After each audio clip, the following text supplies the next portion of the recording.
Tonight's program is the Nusbaum Center annual Justine L. Nusbaum Lecture. This endowed lectureship was established from gifts from her sons Bob and V.H. Nusbaum in honor of their mother.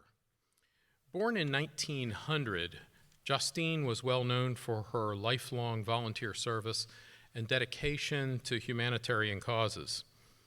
Her compassion reached people of diverse religions, races, and nationalities.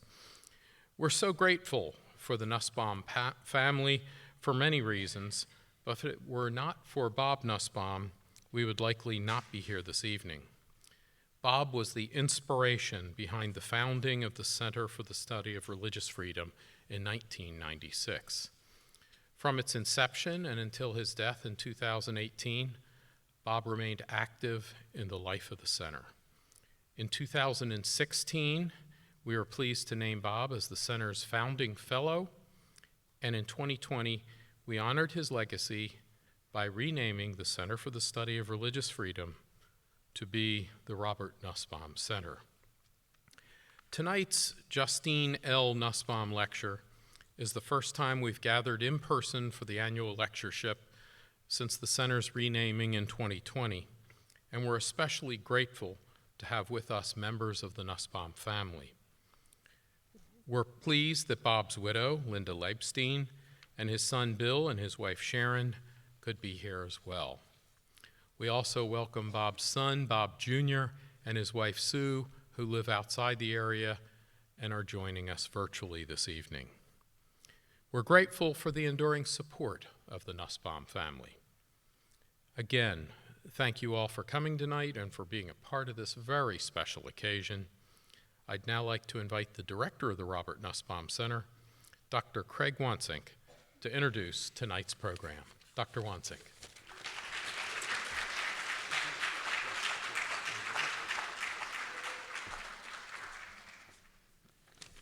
Thank you, Dr. Miller. This evening is special, and we're so grateful to gather in person. We're so grateful to welcome members of the Nusbaum family. Thank you so much for joining us. We hope that you'll join us immediately after the presentation in the lobby for a dessert reception. The dessert, I think I demanded it. Jen's Pound Cakes, since this evening we're going to be talking about downtown Norfolk. We initially were introduced to our speaker, Dr. Johnny Finn, through our involvement in a community-wide project led by the Inheritance Project. For over a year, the Robert Nusbaum Center has been involved in a local collaborative playmaking process led by the Inheritance Project. It's a national arts organization that helps unconnected neighbors navigate challenging civic conversations through collaborative theater. And our community has spent over 9 months exploring regional dynamics and considering underpinnings of race in coastal Virginia. And the final play, it's called Exodus Homecoming. It is a funny and a thought-provoking drama that reimagines the 7 cities in coastal Virginia as an intergenerational family exploring the hidden and not so hidden struggles of the area. It's a real interesting play. Performances are going to be on May 5th through 7th. They're going to be at the historic Addicts Theater in Norfolk. I encourage you to get tickets. Tickets are available through the Virginia Arts Festival. However, Dr. Johnny Finn, we're so pleased to welcome him. His Ph.D. is in geography from Arizona State University. He's an associate professor of geography. He's also chair of the Department of Sociology, Social Work, and Anthropology at Christopher Newport University. His research brings together literature on racial capitalism, critical landscape studies, and environmental justice to explore and advocate for more racially and environmentally just futures. During the last few years, he's directed a really interesting mixed media project entitled Living Apart, the Geography of Separation in the 21st Century. Finn, here's why I shorten it. Finn publishes a lot, speaks a lot, attracts a lot of grant funding. He's received a lot of meaningful awards. And in 2019, he became the editor-in-chief of the Journal of Latin American Geography. It's great to have him here. It's in part because it's great to have him here because he's a really good and decent person who focuses on topics important to us and to our region. So please join me in welcoming our 2022 Justine L. Nusbaum Lecturer, Dr. Johnny Finn.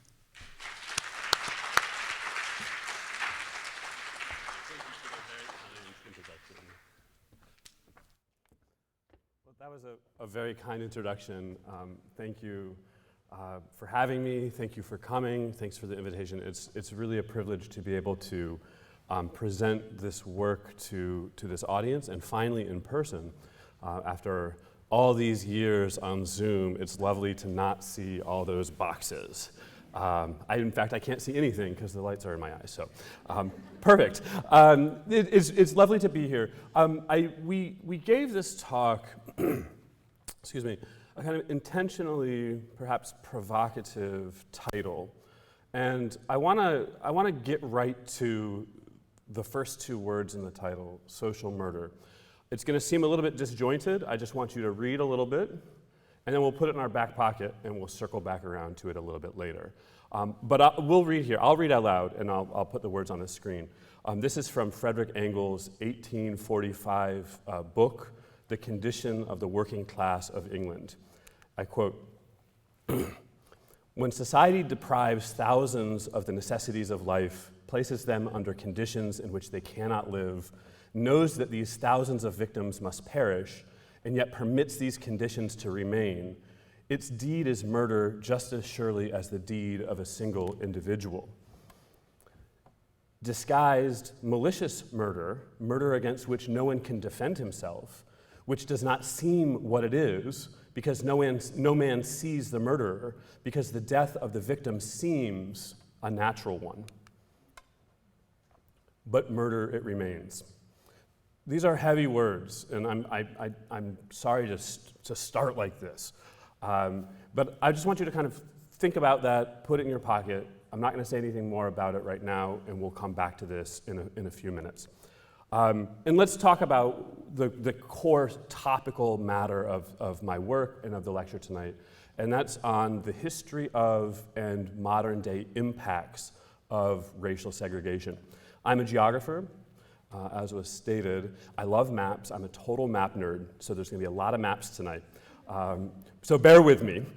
This is one of my favorite online maps. I believe it's been taken down because it's now dated, and I hope that they're going to re-release it for the 2020 census.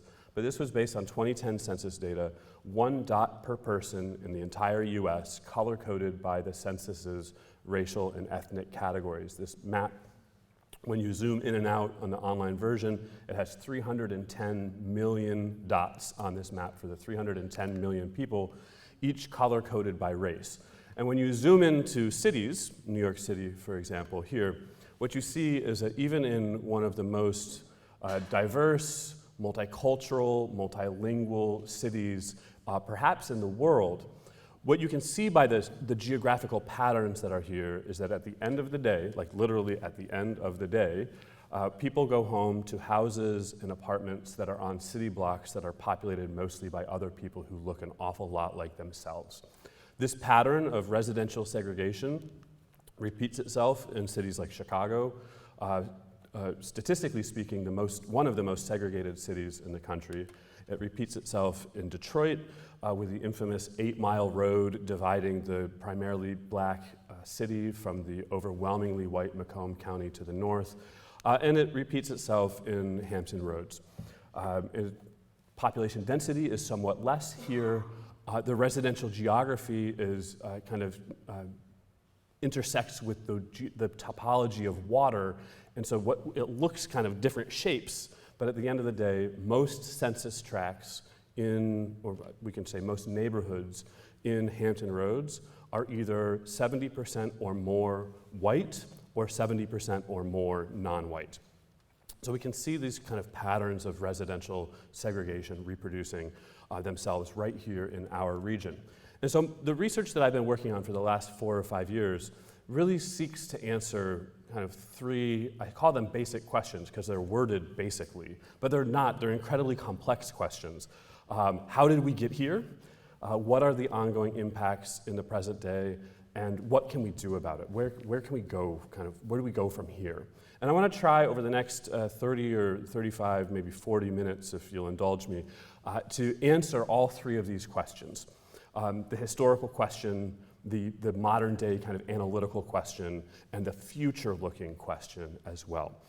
Before I move on to my work, I should say I have been supported by an incredible team of undergraduate researchers. The most recent three members of my research team pictured here, they couldn't be here today because they're graduated and off doing bigger and better things, going to do a Ph.D. in sociology at Rice University, Jakira Dominique going off to start law school at the University of Maryland, and Asia is currently doing her master's in mental health counseling at Bowie State. These are wonderful students. I'm sure all of you are wonderful students as well. And what I'll try to do here is highlight throughout the talk areas where these students particularly contributed to some of this work. So let's get right to it. Excuse me. Where did this come from? Spoiler alert, it wasn't by accident, right? It wasn't like birds of a feather flock together. It wasn't natural. It wasn't coincidental. This is the only theoretical thing that I'll say in the talk, is that in critical landscape studies, the urban landscapes that we inhabit are not accidental. They're produced, and they're produced by the people who have the power to produce them. There's a lot more there. I'll just leave it there. So how were these contemporary landscapes of racial segregation produced? Let me focus primarily on federal housing policy that both produced racial segregation through the 20th century and also then continues to reproduce the unequal outcomes that we experience in the present. This is the kind of infamous 1940 redlining map for Hampton Roads. And what this map was, this is in the end of the Great Depression, towards the end of the Great Depression, there was a federal policy to help save homeowners from foreclosure. And so government workers went out to cities all over the country to literally rate neighborhoods by their creditworthiness, essentially. Which neighborhoods should be saved, or should assistance be provided to help save homeowners from foreclosure, and which neighborhoods, D on the map or red in color on the map, were too hazardous to deserve any kind of credit, right? And so what we can see, these government workers went from city to city, neighborhood to neighborhood, and on this map, which is scanned, this is an official US government document, it's scanned out of the National Archives, every single neighborhood, 96 in all on this map, has a data sheet that goes along with it, and that data sheet has quantitative information about the housing stock, about the incomes, about the professions, and about the race of the population that lives in the particular neighborhood, and it has a qualitative description of the characteristics of the neighborhood. So you can see, I've just kind of juxtaposed two neighborhoods there, one in Hampton and one in Newport News. And when you zoom in, you can see that kind of quantitative information, including the percent African American. In this case, in Southeast Newport News, it was rated to be 95% African American. And there's an extensive description of the kind of dilapidation of this neighborhood that's been cited for slum clearance and so on. One of the students, the student who's off on her way to law school, did a lot of the work in terms of actually kind of qualitatively and textually analyzing these data sheets. And there's some really interesting trends that emerged. Oh, and forgive me, I don't know why the white is there. But there's some interesting trends that emerged here. One is that they talked about in the highest rated neighborhoods, they talked about sound construction, about stable populations, about environmental amenities like golf courses, parks, green space. In some cases, they talked about sea breezes to help keep things cool in the summer. And they talked about how high levels of pride of home ownership made these areas the best residential areas in the city of Norfolk or in Hampton and whatnot. On the other side, they talked about city streets that were hard surfaced in redlined neighborhoods, streets that were hard surfaced, unsightly, mud holes, lack of pride of home ownership, and predominating throughout both of these is the question of race. This question of white neighborhoods being protected as white neighborhoods and black neighborhoods being areas of high kind of, they use language of kind of hazardous and infiltrating populations. But when you get right down to it, beyond the qualitative analysis, because they included the actual percentage by race of each neighborhood, we can quantify this as well. And so we can look at and we can see of all the A-rated neighborhoods, they were all 100% white. Of all the B-rated neighborhoods, they were all 100% white, except for one neighborhood was 25% Jewish. Of all the C neighborhoods, they were all 100% white, except for two neighborhoods. One neighborhood had a 5% African American population, and the historic neighborhood of Phoebus was rated to be 30% African American, the only sizable African American population in the entire metropolitan area that escaped redlining was that last neighborhood, Phoebus. And of the redlined neighborhoods, the majority of them were 100% African American, and not one single African American majority neighborhood in all of Hampton Roads escaped redlining. I don't have the map for this here, but we mapped the redlining map over top of census geography, census data from that era to be able to say definitively that there is not a single majority black neighborhood from that era that wasn't carved out in red on that original redlining map. And this happened in Hampton Roads, and it happened in about 250 other cities around the country. And I urge you to explore to the University of Richmond's Digital Scholarship Lab that has done tremendous work digitizing all these documents from the National Archives, geolocating them, and making them available to you interactively through their online platform. So this was a kind of a Depression era policy. Following World War II, when we hit 1945, 1946, if you think back, the previous 15 years had been 10 years of Great Depression and 5 years nearly of World War. And we know what we know from demography about fertility rates is that fertility rates are low during economic recessions and depressions, and they're low during big armed conflicts. And what tends to happen after them is a springback in fertility rates, which led in the US to the baby boom from 1946 to 1964.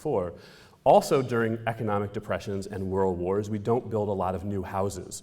And so what happened after World War II was some of the most rapid population growth in US history happening at the same time when there was a kind of a latent housing shortage.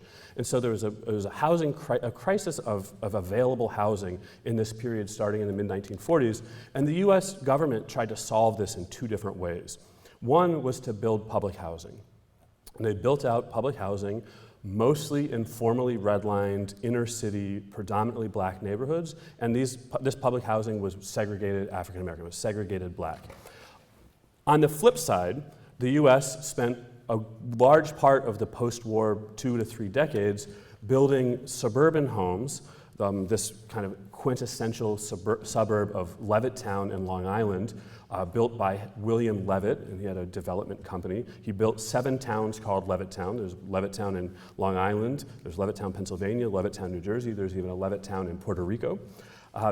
Just as Levittown in Long Island, about 19,000 homes he built, and he wouldn't have had the capital to build 19,000 homes without some kind of financial backing, and he got that backing from the FHA, the Federal Housing Administration. And in exchange for the money to build all these homes, the FHA, that is the Federal Housing Administration, required Levitt to put into the deed of every single one of those houses what's known as a racially restrictive covenant. Racially restrictive covenants, this one is actually from a house just a few miles from here in Norfolk, says the deed of the house includes language that says that for a period of 20 years, in this case from August the 1st, 1909, the said property shall not be sold, leased, given, or devised to a person of African descent or to a corporation a majority of whose stock is owned or controlled by persons of African descent. A colleague of mine at the University of Minnesota is working with this really cool kind of citizen science project, and they have identified and mapped over 100,000 racially restrictive covenants just in the city of Minneapolis. It took me working with a title abstractor, the folks who do the title searches when you buy a house. It took us about literally 5 minutes to find over 1,000 racially restrictive covenants in properties in the city of Norfolk. This is one of those from Norfolk. And that's not to mention restrictive zoning, it's not to mention predatory lending by banks, it's not to mention the construction of the urban interstate highway system that overwhelmingly plowed through black and brown neighborhoods. But what we have here is government policy leading and justifying discriminatory practices of banks, of realtors, of zoning boards, of urban planners, and this long-term disinvestment in black and brown neighborhoods all over the US.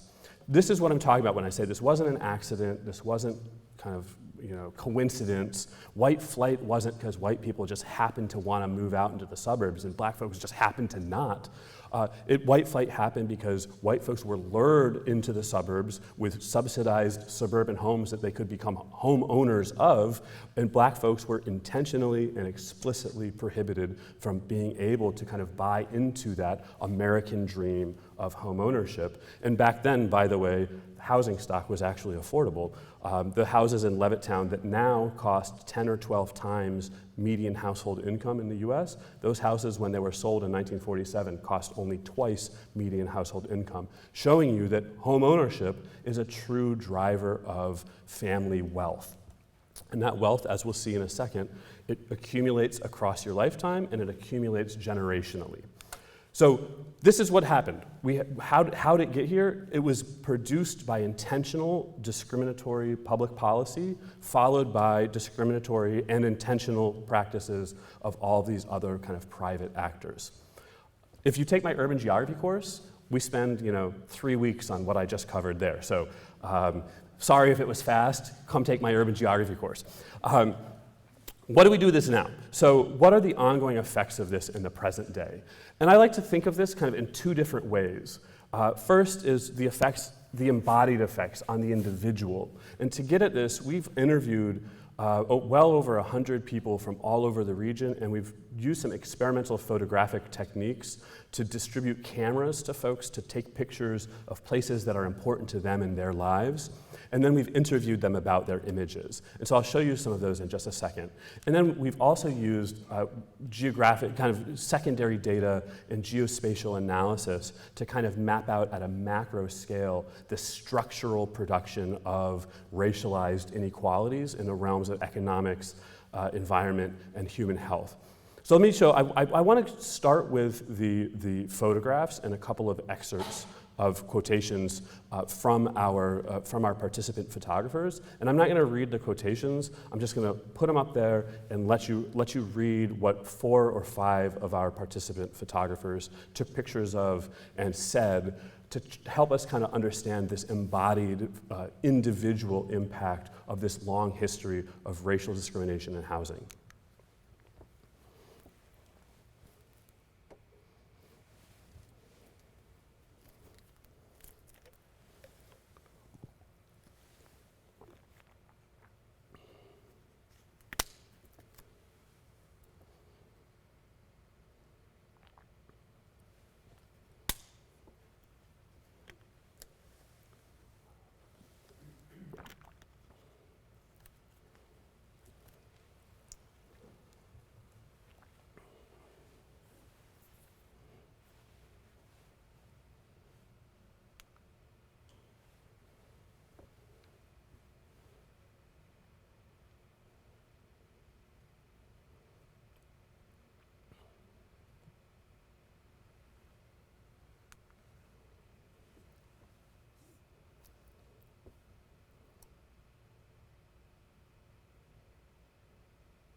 And on our project's website, which is the link is at the bottom of each of these slides, there's a gallery of several hundred images that are all geolocated on an interactive map that you can explore and read more about these experiences.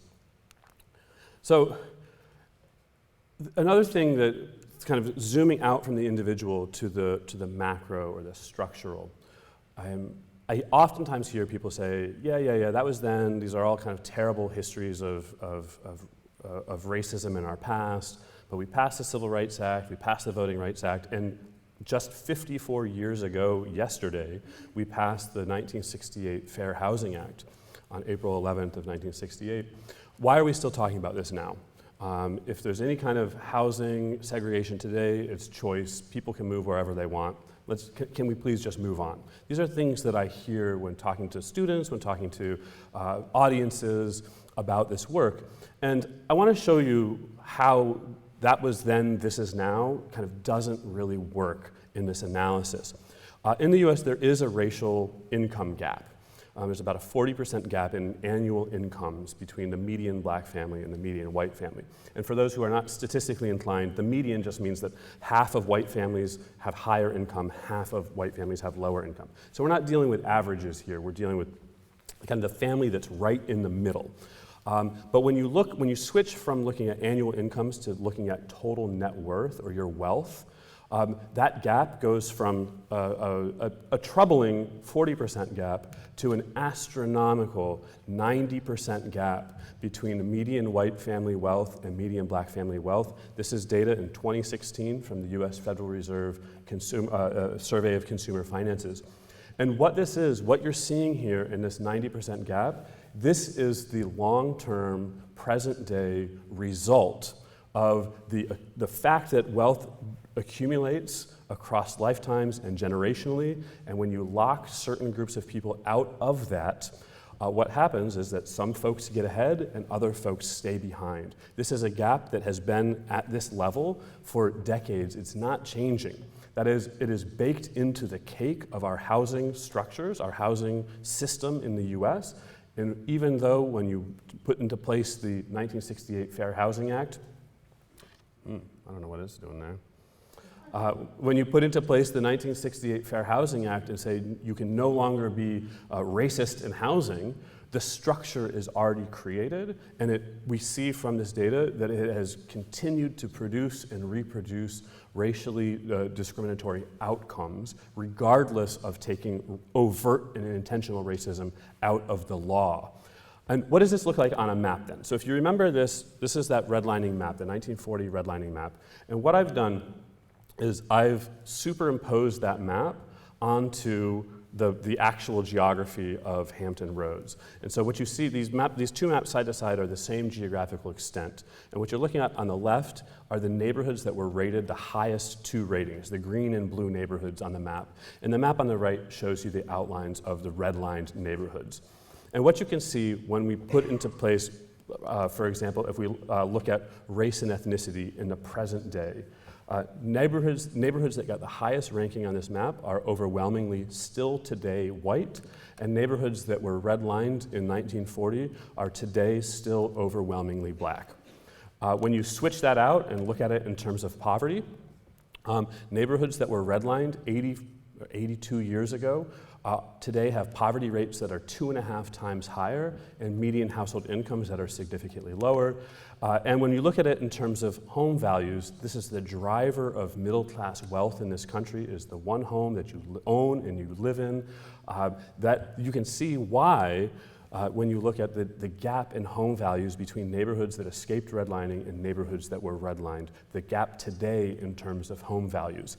And if you zoom out to the national scale, the fact that we fund our schools based on local property taxes and populate our schools based on neighborhood, we've spent 100 years disinvesting in black neighborhoods, driving down property values. So of course, it should be no surprise to anyone at all that there's a $23 billion annual racial funding gap in schools in the US. In Virginia actually does better than the national average, though it is certainly far from perfect. Now I want to switch gears and move from the economic to the environmental, because there's a lot of new research coming out over the last couple of years, coming out of environmental sciences, that start to link historical discriminatory housing practices and policies to modern day environmental inequality. And so one thing that some folks have looked at is a tree canopy. Neighborhoods that were redlined, neighborhoods that escaped redlining have a lot more trees today, and neighborhoods that were redlined, where they built the public housing, have a lot more pavement. And so what that means in the context of what's known as the urban heat island effect, pavement sucks in the sun's energy and radiates it back out, warming up the air. Trees offer not only shade, but also transpiration that through adiabatic processes cools the air temperature. And so you have trees offering cooling in neighborhoods that escaped redlining, pavements warming up neighborhoods that were redlined. And what you see today is a study that just came out by a colleague of mine at the Science Museum of Virginia in 2020. This study was published that shows that formerly redlined neighborhoods today in the summer, on a summer afternoon, are on average in Hampton Roads 5.5 degrees hotter than neighborhoods, in some cases just a few hundred feet away, that escaped redlining. And from the maps that I've already showed you, what we know is that the population that lives in these formerly redlined neighborhoods, these populations have 2.5 times the poverty rate. They're much more likely to be renters than homeowners. And as a result, they're much more likely to have substandard insulation, single pane windows, and inefficient air conditioning in window units. And so this can translate in the context of climate change, rising heat, and extended heat waves. This can translate to really serious, or it has very serious health implications for the populations that live in these neighborhoods that are significantly hotter on a summer afternoon. Now, there's the data point there. So, and this is, like I said, these are, what's happening in Hampton Roads, these are local manifestations of national processes.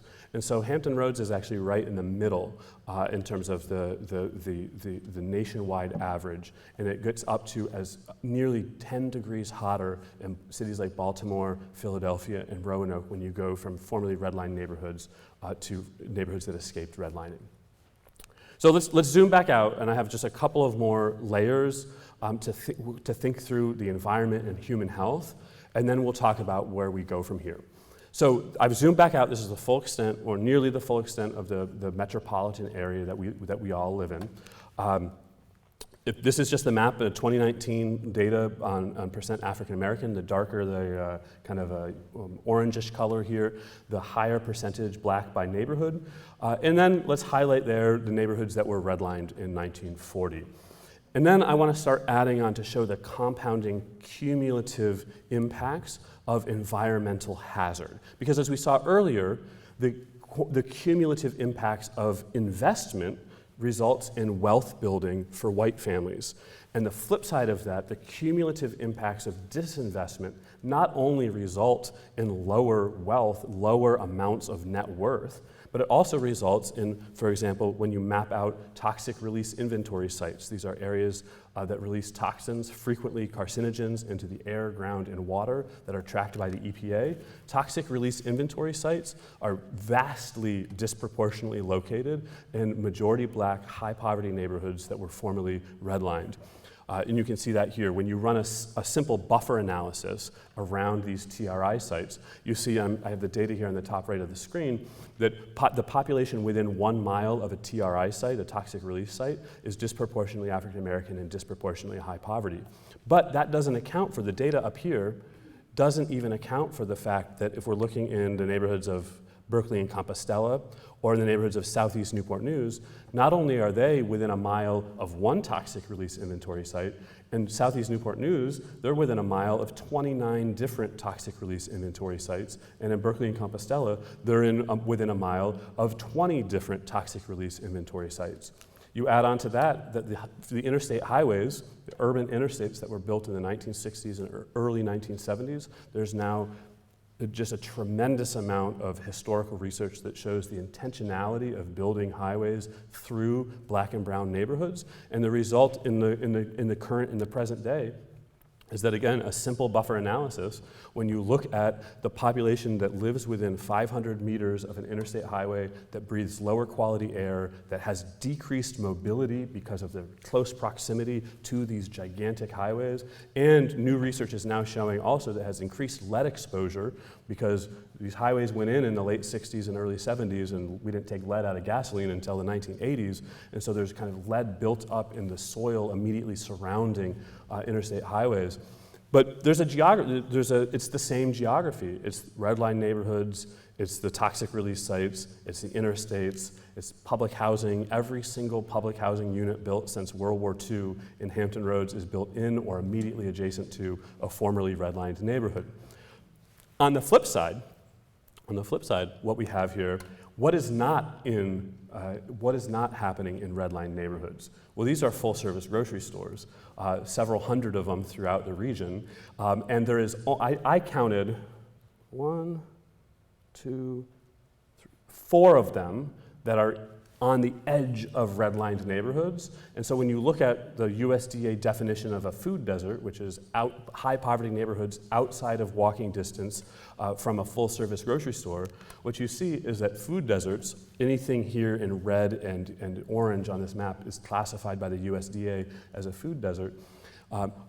Almost all redline neighborhoods, and then surrounding areas, of course, as well, are also food deserts.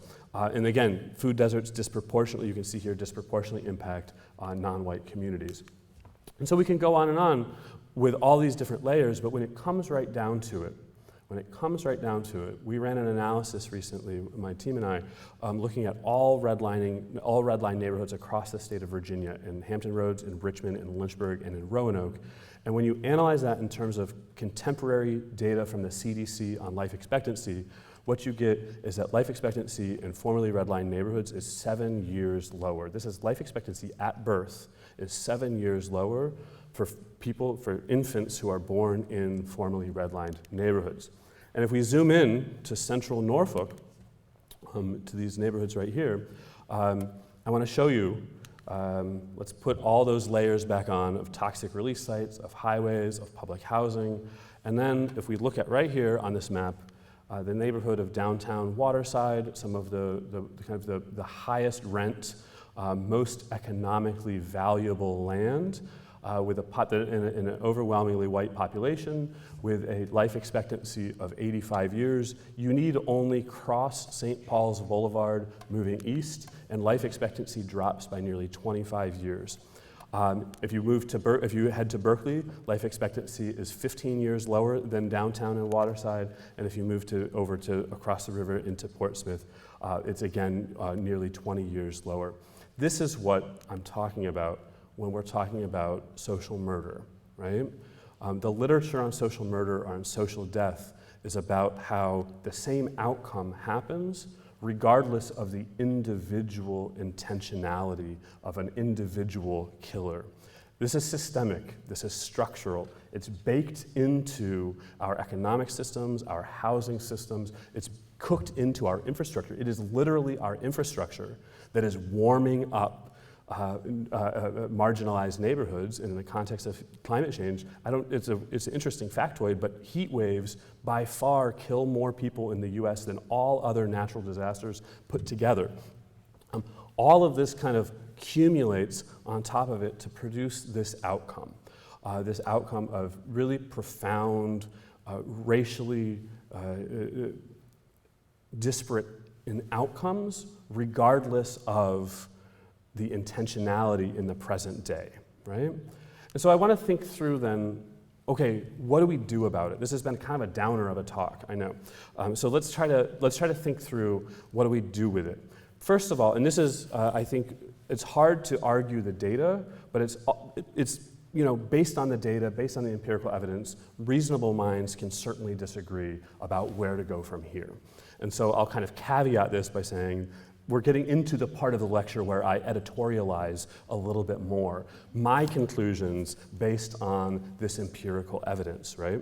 And so one thing that I'll say kind of most broadly is that race was at the center of the project to invest in white neighborhoods exclusively and disinvest and black and brown neighborhoods for a good part of the 20th century, and it has produced these profoundly differential outcomes.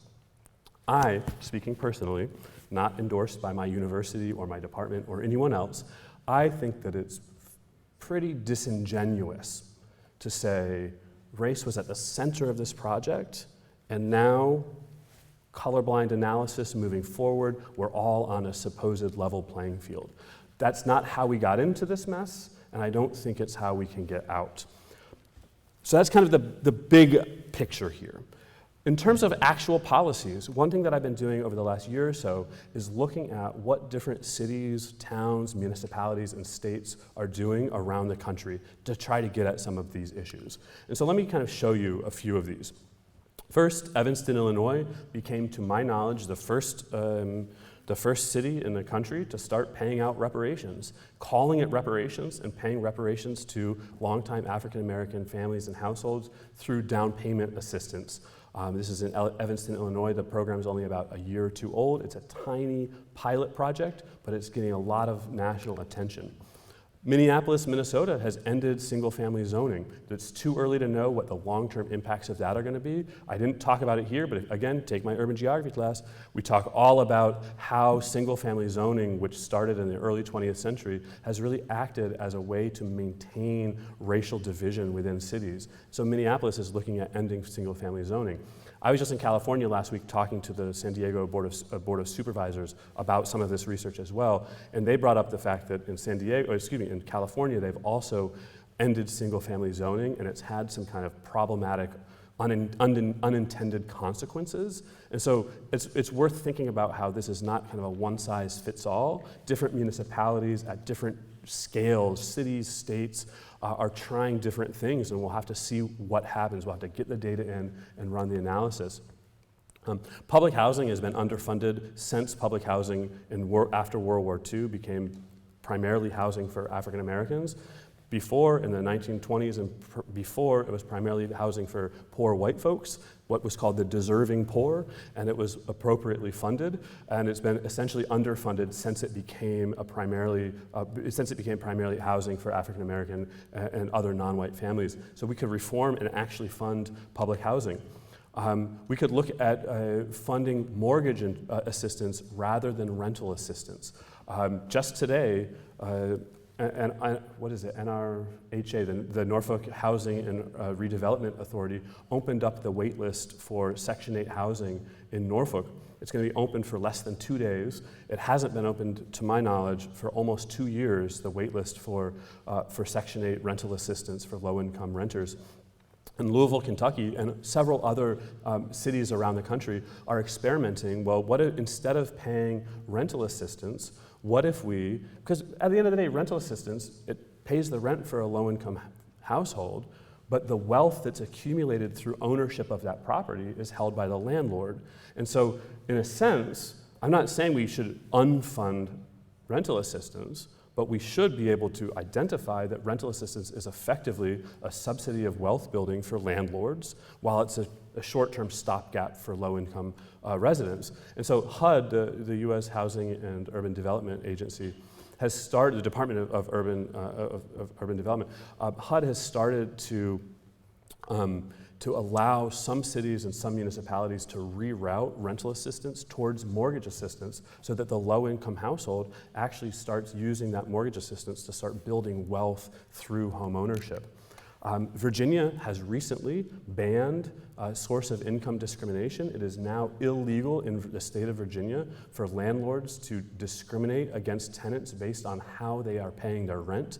The law is about all kinds of sources of income, but it's specifically tailored to folks who use rental assistance. Folks who use rental assistance can now no longer be discriminated against in the rental market. And I think one of the most exciting things that I've seen in the last couple of years is in the city of Seattle in Kings County.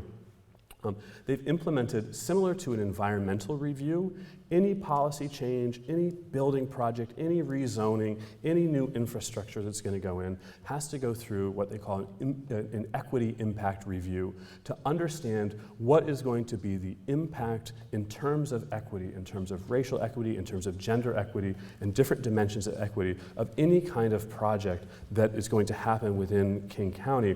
And I think this is kind of a really exciting way to start to identify, before these projects happen, to identify what the potential outcomes in terms of equity and equality will be.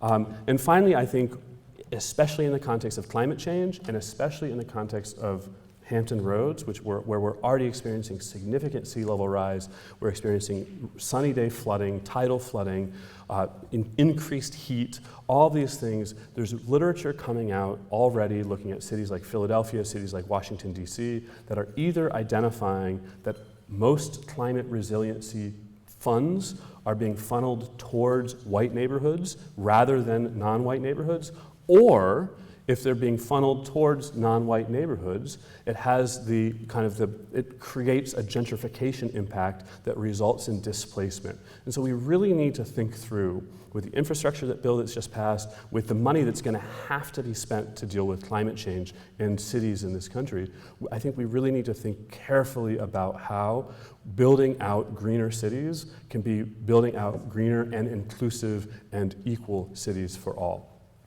So I'm wrapping up, I promise. I don't have a clock up here, so I don't know what time it is. But I have a captive audience. So what are some challenges that we face? One is discrimination in the housing market. Even though it's illegal in lots of different ways, it is still rampant. This was a study done in Long Island a year or two ago about racial steering by realtors. And they found that overwhelmingly non-white home buyers and tenants are pushed into housing in neighborhoods that have lower incomes, lower home values, and higher minority populations. We still see banks engaged in discriminatory lending practices. All of the big banks, this is just a screenshot from Wells Fargo, but all of the big banks, Bank of America, Chase, they have all had to pay out massive class action lawsuits to settle they have to make these big payouts to settle class action lawsuits over their practices of giving non-white home buyers higher interest rates. And if you have a higher interest rate, what that means is that you can buy, because the loan is more expensive, the house that you can buy is less expensive, and so it has the impact of pushing higher interest rate borrowers into lower home value neighborhoods. And it's, again, breaking down on racial lines. And this was a story just a few weeks ago. And there's actually been several of these stories that have gone viral in the last few weeks or last few months about non-white homeowners getting their houses appraised, thinking that their house is appraising for too low, taking out the non-white looking aesthetics from the house and asking a white friend to stand in for the appraisal to act as the homeowner and see that their home values, according to appraisers, shoot up when it's not understood to be a non-white homeowner.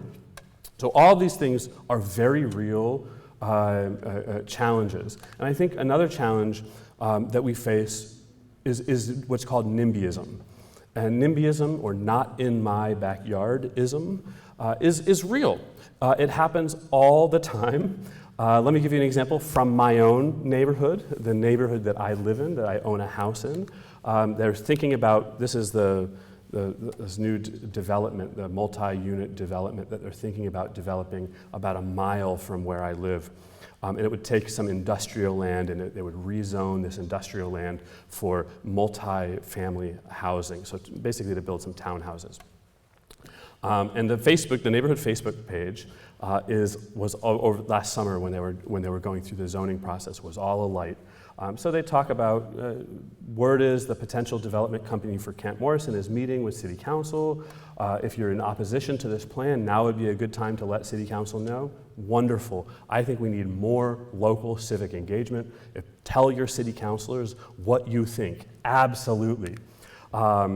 But then comes the complaining, the NIMBYistic complaining, if you will, of the traffic, of the coal trains, et cetera, and then people start saying the quiet part out loud.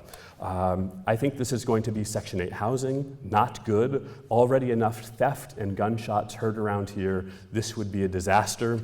And somebody responded, I hope not. My hood is the pits now, and we don't need more bass or gunshots around here. Newport News, it's not the same. And I don't think it takes a rocket scientist to know exactly what these folks are talking about. So, what do we do? Where do we go from here? This is my list of what we can do individually as we walk out of here, kind of armed with this new knowledge, this new understanding of the racial geography, the geographies of inequality that we live in.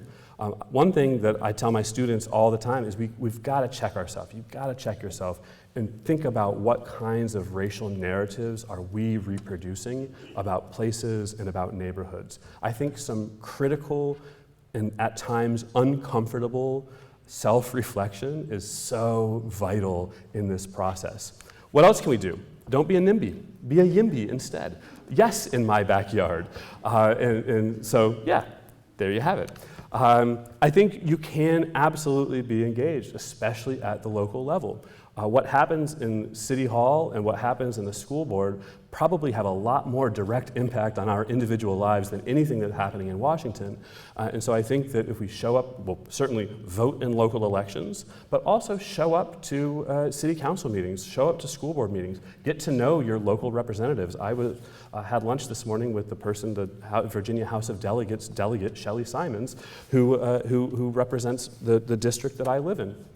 Get to know your representatives. She lives just a few blocks down from me. These are people in our community that are making decisions about our community. Support credit unions that center on racial justice. And I say this because it actually does happen. There's a credit union in Kentucky that's doing incredible work in the city of Louisville to finance mortgages for people who otherwise, through the big banks and through big financial institutions, wouldn't otherwise qualify for mortgages. And they're finding tremendous success. Turns out that when you're willing to fund a mortgage for someone with a 525 credit score, they actually, and if get them into a house that they can actually afford, they actually fix it up, they keep it, they own it, and they build wealth through it. And so you can support credit unions that name racial justice as a part of their mission. You can support local eviction protection funds. Here's one, the 757 Eviction Protection Fund. You can follow that QR code right now and you could support a local Hampton Roads eviction fund or an eviction protection fund. This is a fund that when people are on the edge of being evicted, when they're gonna sleep that night in their car, this is a fund that pays the short-term stopgap expenses for them to get them the next day, the next week, and maybe the next month. I'll leave that up there. You can become a fair housing tester. I'm going to try to get the acronym right. Housing Opportunities Made Equal, HOME. Housing Opportunities Made Equal is a nonprofit, a national nonprofit with a local affiliation here in the state of Virginia, and they need housing testers. They need people to go and act like they want to rent a place and act like they want to buy a place and see what the landlords and see what the banks say to suss out illegal discrimination in the housing market. And that link, the QR code on the right there, this is to take you directly to work for the Housing Opportunities Made Equal to become a tester, to train to become a tester for them. And I'll conclude there, and I'll stop here, and I'm happy to hear, I would love to hear your thoughts, to hear your questions, to try to answer some of your questions. I have made my whole slide deck here available on this third QR code of my presentation. My slide deck is there, it's publicly available, feel free to take it. But I'll just say thank you very much for listening and for coming.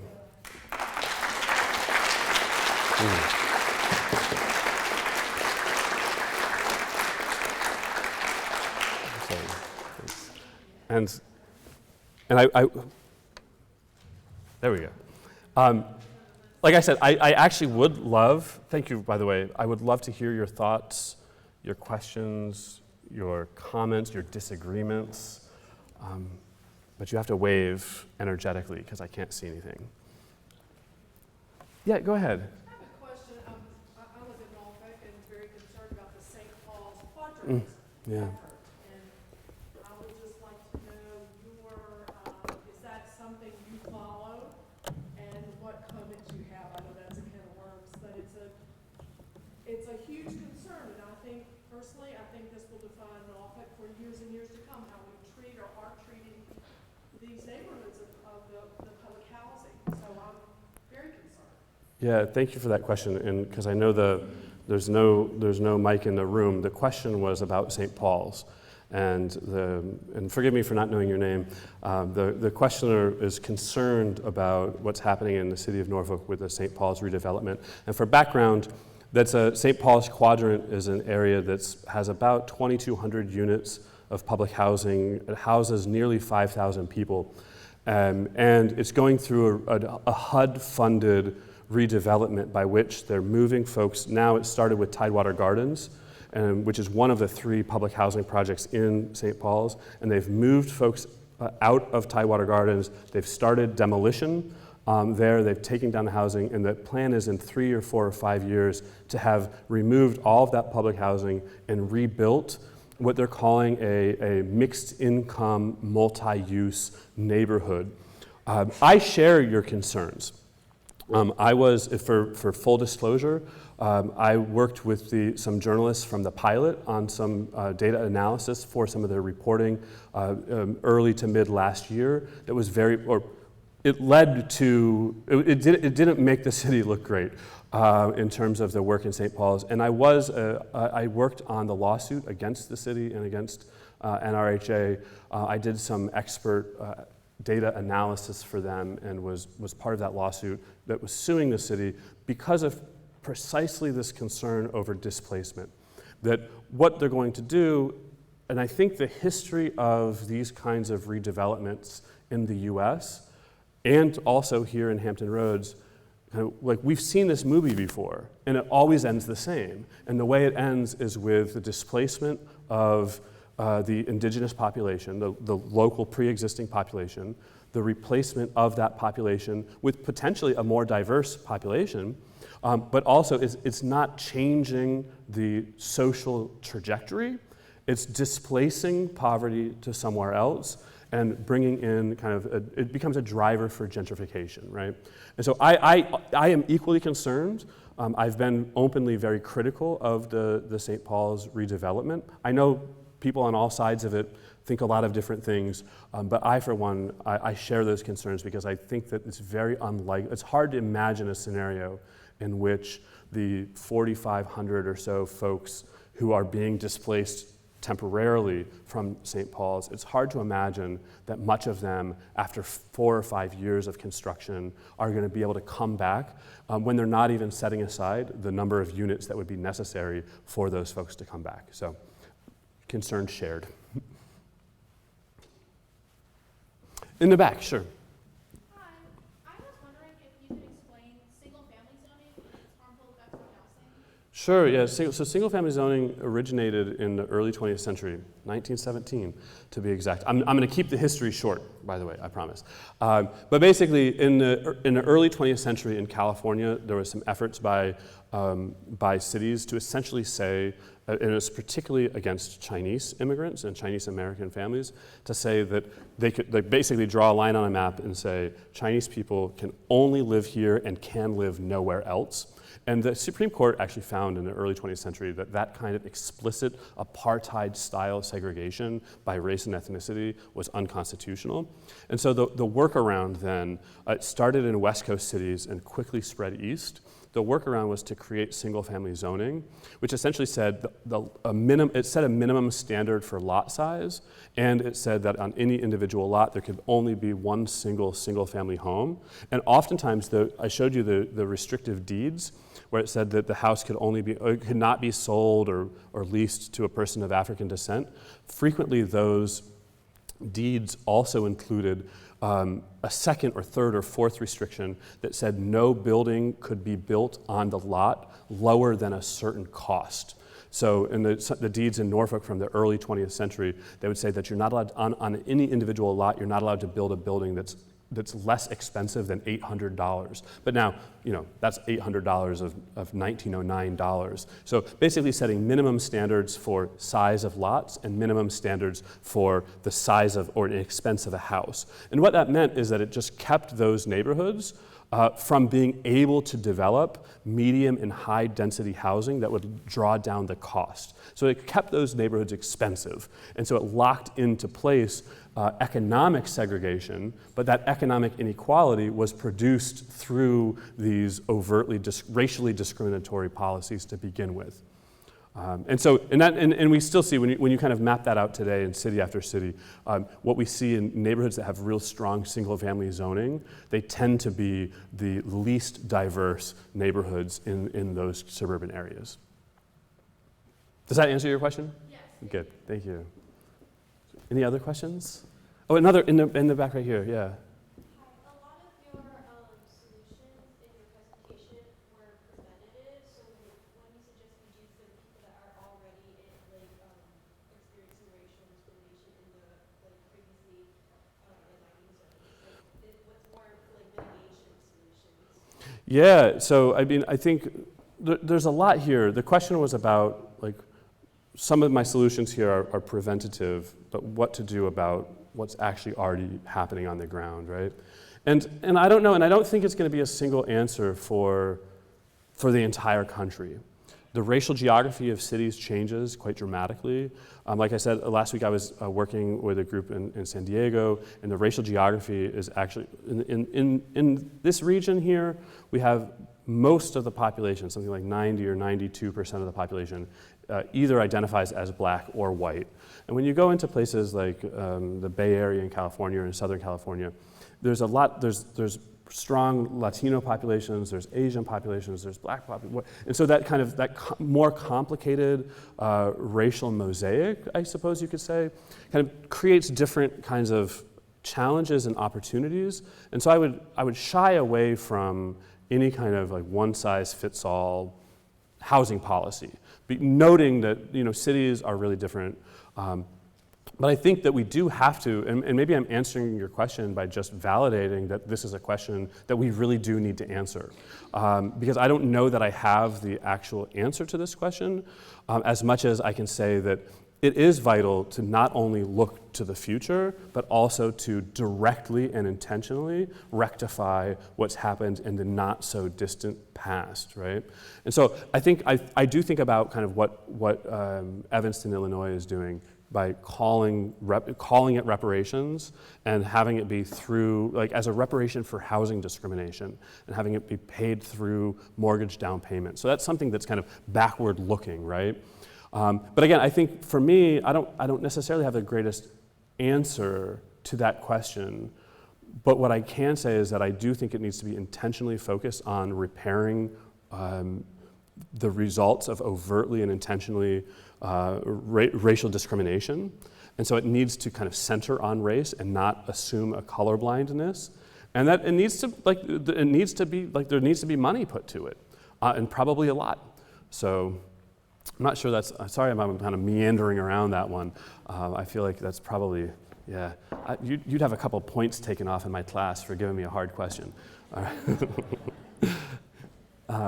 Are there any other questions?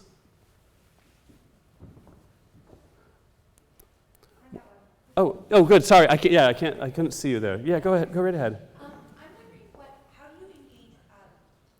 What you showed on the maps feels pretty irrefutable. Yeah. In terms of historical setup. Yeah. And I'm curious about how do you engage with folks who, when you say this has been systemically imposed, Yeah. who don't have any interest in changing the system, especially in government, or especially in situations like St. Paul's, where there's a push of people with power to do things as they are. Yeah, that's such a challenge because to me, and that's one of the things that has drawn me to using maps as a visual communication for data. Because all of the stuff that I showed you on these maps that I made, it all lives in Excel files. But if I put a bunch of Excel files up there on the screen for you, nobody would have showed up, and if you had, you would have left in the first 5 minutes. But the maps, I think, enabled us to kind of to visually kind of see this in a way that you can't unsee it. But it's true that I'm not sure that people share, I'm sure that there are people out there who don't share kind of my conclusion then that something must be done about this, that it's unacceptable to essentially continue to occupy these landscapes of profound inequality and act as if it's just today driven by individual choice and individual consequence for poor choice, right?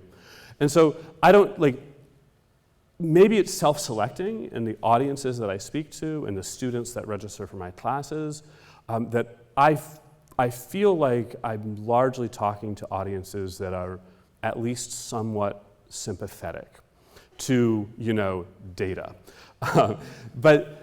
But I have been in places where I have gotten some pushback, and sometimes from pretty surprising ways.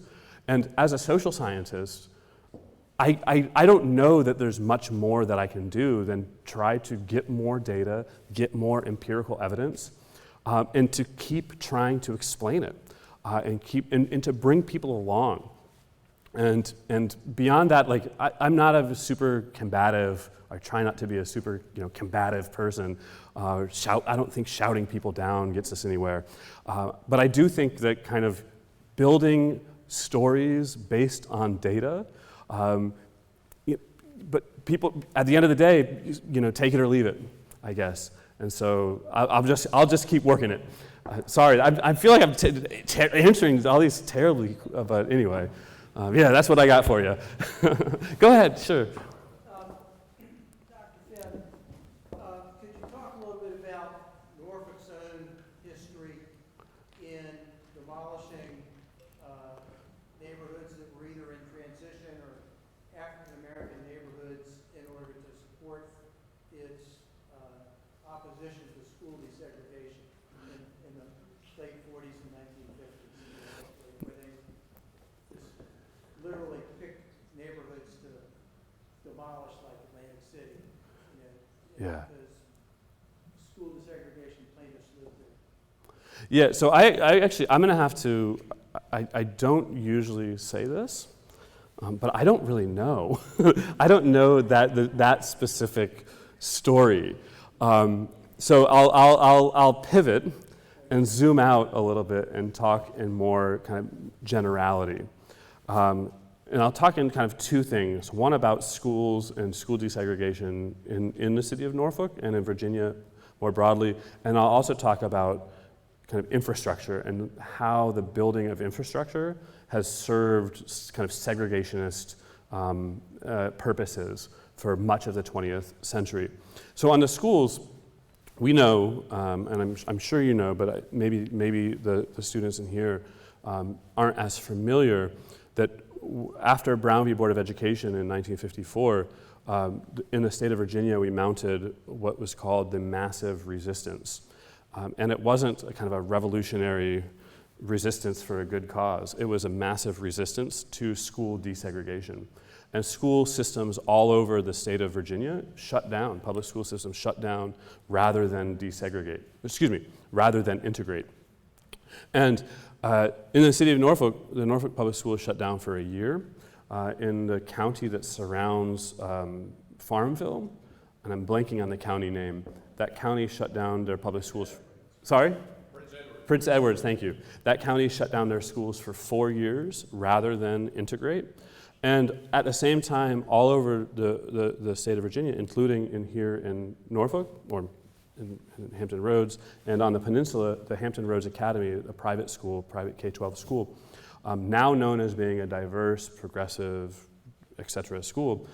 It was one of the original, what they call segregation academies in the US, in the state of Virginia. There was a private school that opened up because the Supreme Court didn't say that private schools had to integrate until the 1970s. And so when school systems started integrating, or shutting down because of the requirement to integrate, private schools opened up to serve only white students whose parents could pay the tuition to get their students into that school. So this is, of course, not a condemnation of Hampton Roads Academy, but a recognition of the origin of Hampton Roads Academy, and dozens of other private schools in the state of Virginia have their origins in being those kinds of segregation academies.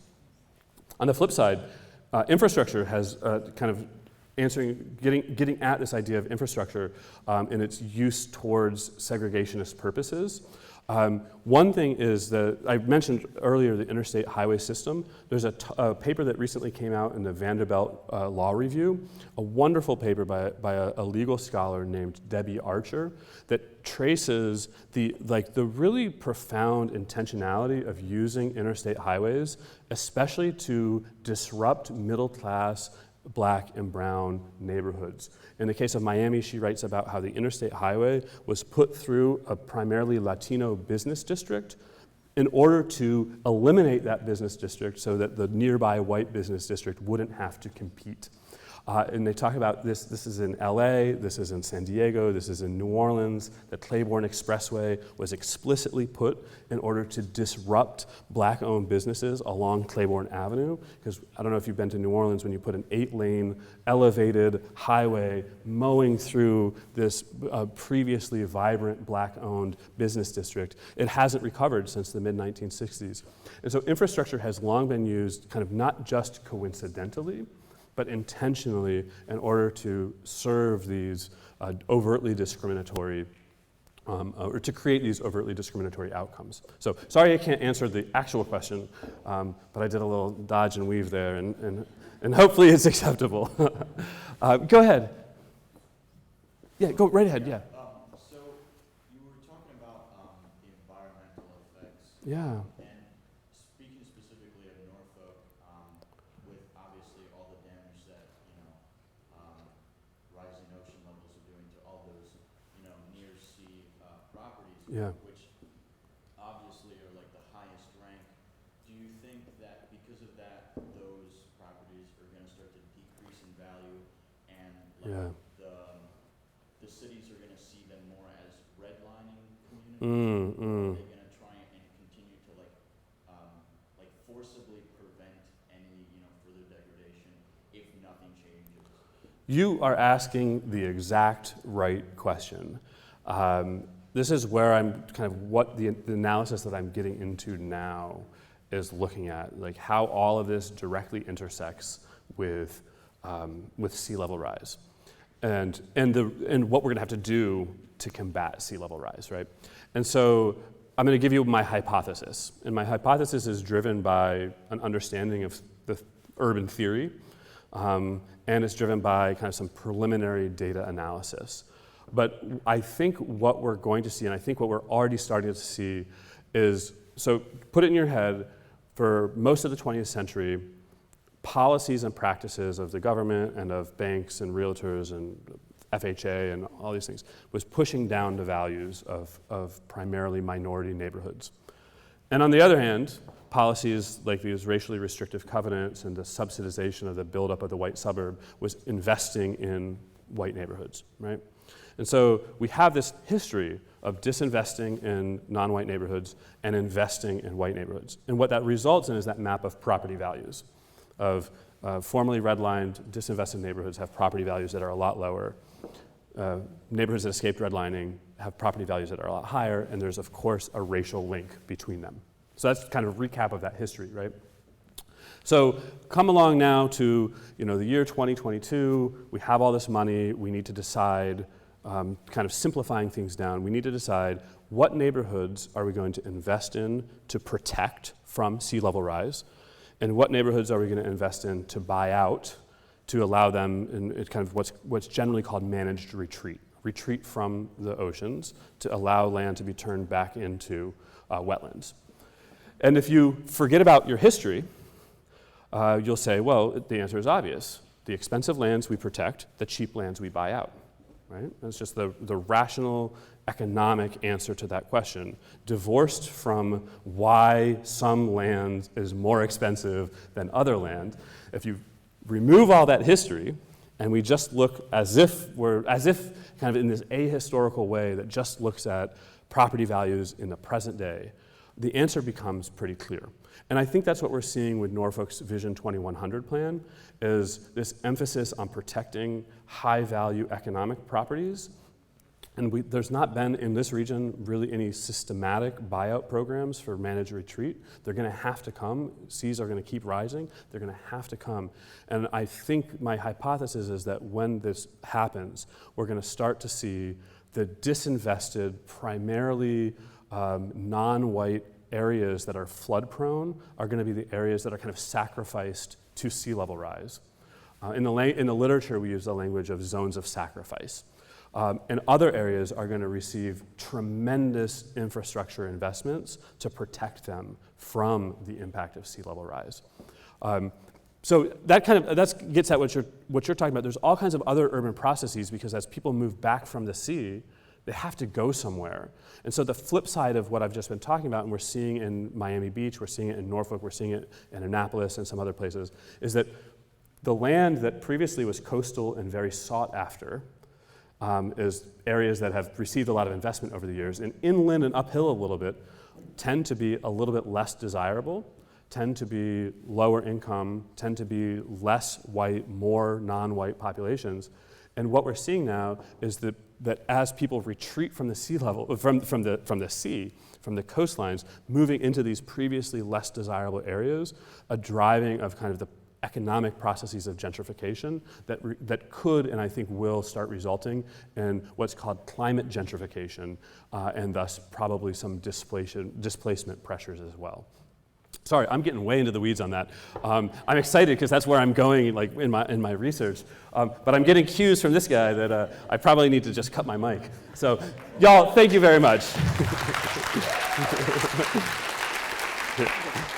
Is it still on? Yeah. Dr. Finn, I didn't mention in the introduction, in the beginning of the talk, that behind Dr. Finn's back, people call him Dr. Johnny Maps. Which is really great. They do that with great appreciation and affection. Before you all leave tonight, just if I could mention just four quick things. First of all, thank you very much for being here. At the Robert Nussbaum Center, we try to focus on what we think are really important issues, and we're really grateful to be able to share those with you. Second, our next public program is a week from Monday, on April 21st. It's called A Conversation with an American Exorcist. It's a Zoom presentation. This is with Monsignor Stephen Rossetti. He's a professor at Catholic University. He's a psychologist. He's chaplain of the Washington national baseball team, and he's engaged in over 200 exorcisms. Should be a really interesting evening, so please check with us. Hope that you sign up for that. The third thing I wanted to mention is, I do have to say, after hearing that data, I'm very reluctant to say let them eat cake. But if you're able, please join us in the reception afterwards. And Dr. Johnny Finn, thank you very much for such an interesting talk, and thank you very much for honoring the legacy of Justine Nusbaum and her family. And thank you very much for your work on behalf of this community. We thank you one more time. Thanks.